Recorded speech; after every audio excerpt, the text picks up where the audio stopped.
उत्तर Korea के राष्ट्रपति लगभग 3 हफ्तों से सारे सामाजिक कार्यक्रमों से दूर थे और सारी मीडिया से दूर थे, तो आज अचानक उनका सामने आ जाना सबके लिए आश्चर्यजनक बात है। तो स्वागत है दोस्तों आप सभी का हमारे यूट्यूब चैनल पे। जिसने चैनल को सब्सक्राइब नहीं किया है प्लीज़ सब्सक्राइब कर लीजिए और बेल आइकन दबा लीजिए ताकि सबको लेटेस्ट न्यूज़ और लेटेस्ट वीडियो आप लोग सभी लोगों तक पहुंच जाए।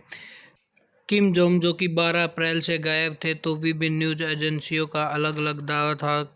CNN न्यूज़ एजेंसी जो कि अमेरिका की है, उन्होंने दावा किया था कि उनका ब्रेन डेड हो गया है और वो कहीं उत्तर कोरिया के किसी टाउन में ही अपना इलाज करवा रहे हैं। और इस बात की पुष्टि तो चाइनीज़ मीडिया ने भी की थी कि एक दस्ता डॉक्टर टीम का किम जोंग का इलाज के लिए कोरिया में भेज दिया गया है। बट आज किम जोंग का सामने आ जाना कुछ और ही दर्शाता है। वैसे तो किम जोंग को तानाशाह मिजाज का माना जाता है, तो आज किम जोंग के बारे में थोड़ा सा जान लेते हैं क्यों इनको तानाशाह मिजाज का माना जाता है। किम जोंग के बचपन की अगर बात करें तो बचपन में वो किसी से भी बात नहीं किया करते थे और बचपन में उनकी रुचि हथियारों और एनिमेटेड फिल्मों से ही रहती थी। बचपन में उनकी पढ़ाई स्विस में ही हुई थी और 1996 से 2000 तक वो यूरोप में ही रहे थे। और उनको किम जोंग के बारे में ना बता के वो अपनी मौसी के साथ में रहते थे सुरक्षा कारणों के साथ में। तो उनकी मौसी से बात करने से पता लगा कि उनको बास्केटबॉल का काफ़ी शौक़ था।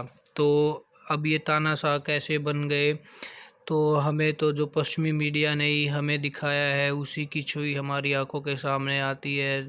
पश्चिमी मीडिया जो कि बार बार दिखाता रहता है कि किम जोंग आज मिसाइल टेस्ट कर रहे हैं, आज परमाणु टेस्ट कर रहे हैं, तो इसके पीछे जो ही पश्चिमी मीडिया ने हमें शो और जो आईना हमारी आंखों पे लगाया हम उसी आईने से देख रहे हैं। हालांकि उसके बारे में कुछ और अच्छी न्यूज़ें तो हमें पता नहीं लगी है। बट एक बात तो ज़रूर है, जो किंग जो की तानाशाही का व्यक्तित्व को उभार के लेके आई, जो बार बार सैंक्शंस लगाना यूरोपियन और अमेरिकन एजेंसियों से, शायद उसका एक ये भी कारण हो सकता है। तो किंग जोंग इतने दिन कहाँ थे इसके बारे में जान लेते हैं। तो सबसे पहले किंग जोंग जो कि लगभग 3 हफ्तों बाद मीडिया के सामने आए, ये पहला टाइम नहीं है। उससे पहले भी ये 15 फरवरी से एक लगभग 3 वीक के ही टाइम के लिए ये गायब हुए थे। तो इनका इस 3 वीक के लिए गायब होना कुछ न कुछ तो एक संदेश देता है और ये संदेश बहुत बड़ा हो सकता है, क्योंकि जब 15 अप्रैल को इनके दादा का बर्थडे था तो उस फंक्शन में भी इनको शामिल नहीं किया गया और ये शामिल नहीं हुए।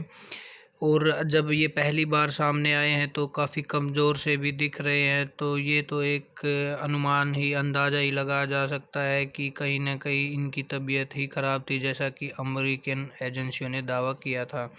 और 15 अप्रैल को उनके दादाजी के फंक्शन में न होना इस बात का भी सबूत है कि कहीं न कहीं सबसे बड़ी घटना हुई होगी, जो कि उस फंक्शन में शामिल न होना एक बहुत बड़ी बात माना जाता है। किम की छवि वैसे तो ख़राब ही रही है, जैसे कि उन्होंने अपने फूफा जी के ऊपर कुत्ते छोड़ दिए थे और उनके कमांडर को नींद की झपकी आने पर उन्होंने गोली मार दी थी। बट उन्होंने इस साल में या बीते साल में जो काम किए है उससे छवि उनकी अच्छी भी उभर के सामने आती है। जैसा कि उन्होंने अमेरिकन प्रेसिडेंट से मुलाकात की और दक्षिण कोरियन से के प्रेसिडेंट से भी उन्हें मुलाकात की, तो इससे उसकी अच्छी छवि भी सामने उभर कर आई है। अब देखने वाली बात यह है कि आने वाले टाइम में किम जोंग अपनी अच्छी छवि को कैसे संभाल पाते हैं। तो जुड़ी रहिए हमारे चैनल के साथ, और जिसने सब्सक्राइब नहीं किया है तो प्लीज़ इस चैनल को सब्सक्राइब कर लीजिए। Thank you.